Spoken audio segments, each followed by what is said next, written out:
Hey guys, what's up? It's Stef. This video is kind of a sad video. It's our last day at that Red War prison site.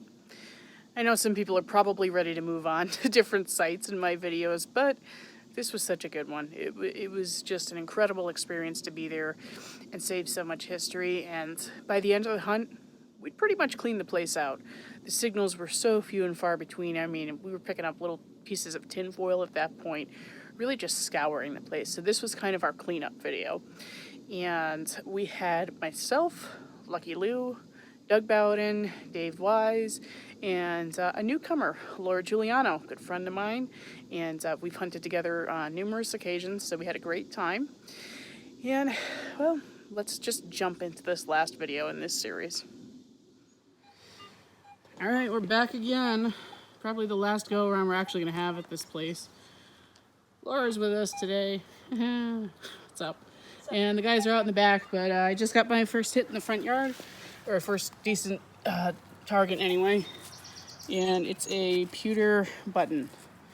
I don't think there's anything on it. I'll get back to you if I find that there is, but so far so good. Been here for a couple of minutes. On to the next. All right, we're out here with Dave the Wise again today. And he's the first on the board with a copper. He got himself a KG1. So that's awesome. Happy for him, even though he just beat me in the copper race for this year. But that's okay. There's still time today. So sweet. All right, we're going to keep going. You might be wondering why I'm jumping in so soon. And there's a really good reason for it. As I just mentioned, Dave dug a King George I halfpenny. Really, really old coin. That's dated somewhere between 1714 and 1727. And I just happened to dig one the week before.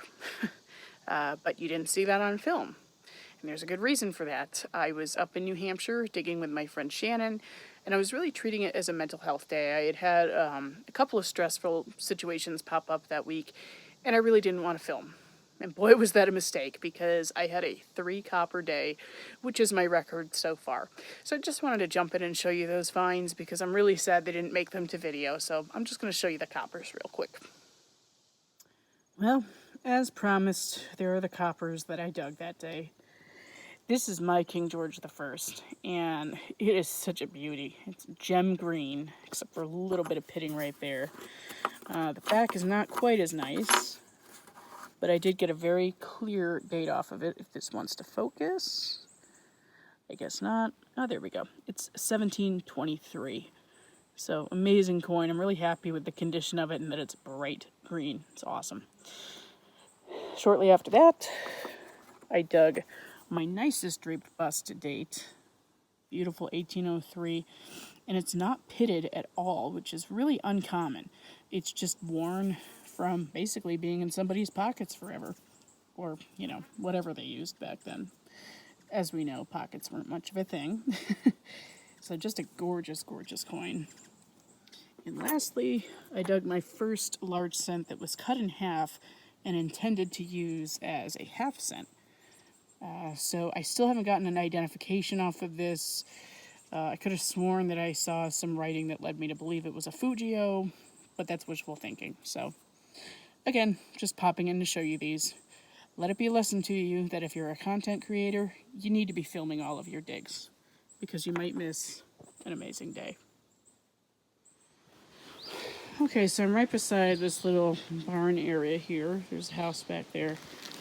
And just a couple inches down, I dug this. And it looks like a very suspicious size. I need to look this up in my book when I get home, because I think some belt plates were actually really nondescript. So if this is a belt plate, that's amazing. But I'm really going to need to clean this up. I'm not sure if I can see anything on there yet. But I am filming this just in case I find out it's something awesome. So be back with you on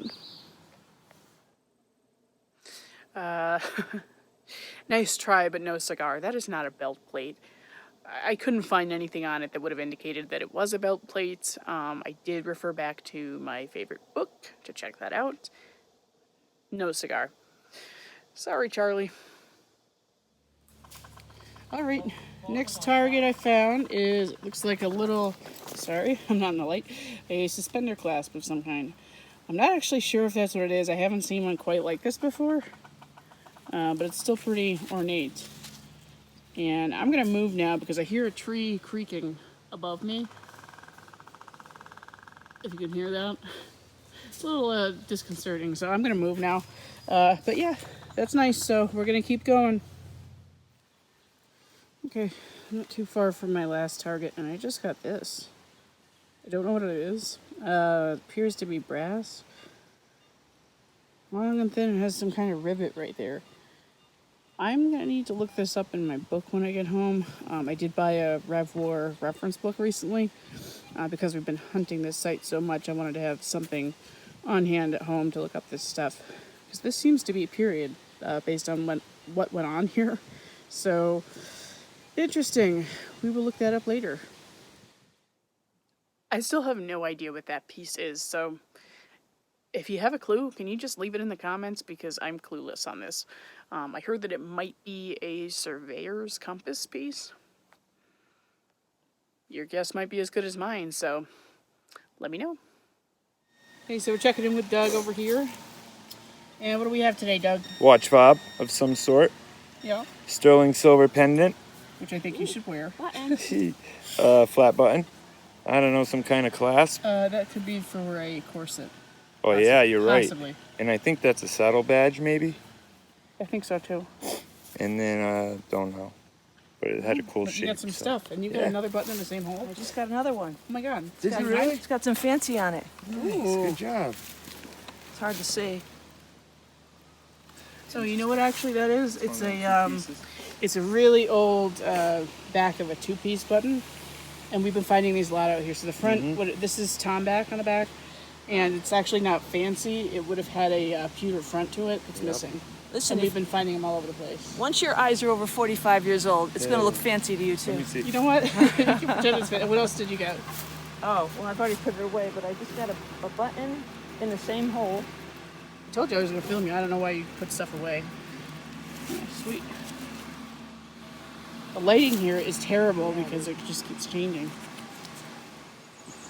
It's a hefty sucker. This reminds me of one that I dug here a few weeks ago. I think it's like crappy metal. Yeah, maybe. I don't know. The lighting is so terrible. Then let's see, what else did we get? It is a gorgeous day though. It is. Buried.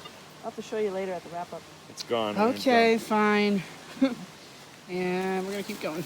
So this guy over here just pulled my leg really bad, and he said this was a Rev War buckle of some kind. It's evidently it's some kind of bridle rosette or a slide or something. It's horse tack. Could be colonial or maybe early 1800s. But okay, we're gonna keep going. That was a heart stopper for a minute when he was pulling my leg.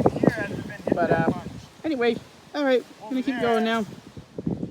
So I was just over here, and the homeowner is actually weed whacking, so she's asked me to respectfully stay out of the yard for now.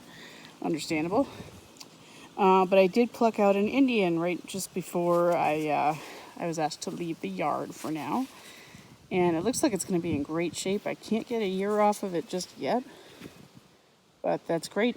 That never gets old. So we're going to keep going. On to the next.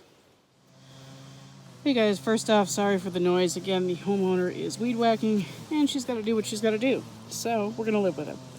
I just found this, and I wanted to point this out especially because, first of all, it's a really cool find.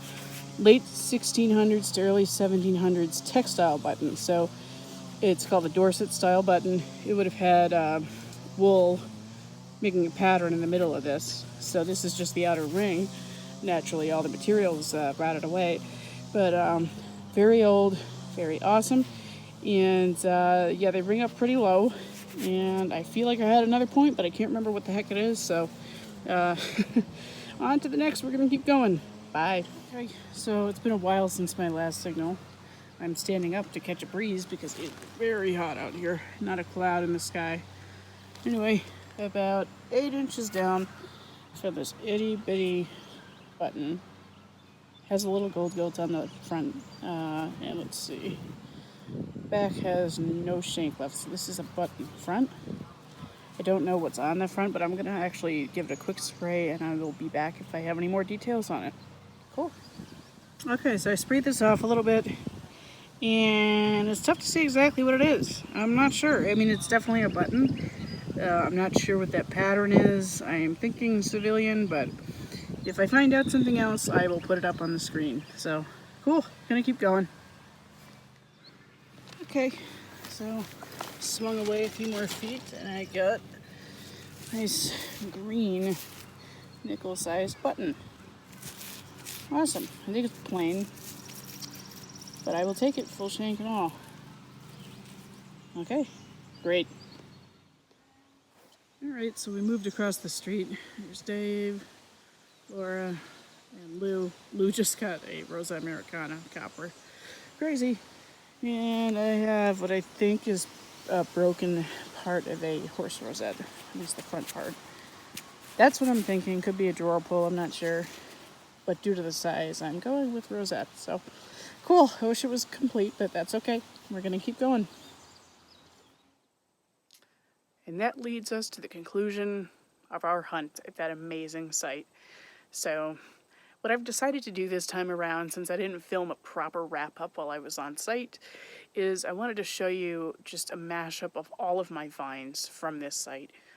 Once in a lifetime kind of place to dig, and I'm just so honored that I was a part of it. I think we all did a great job at recovering some awesome history. So, without further ado, we're just going to hop into that.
And those are my finds from this site of a lifetime. We'll see you next week.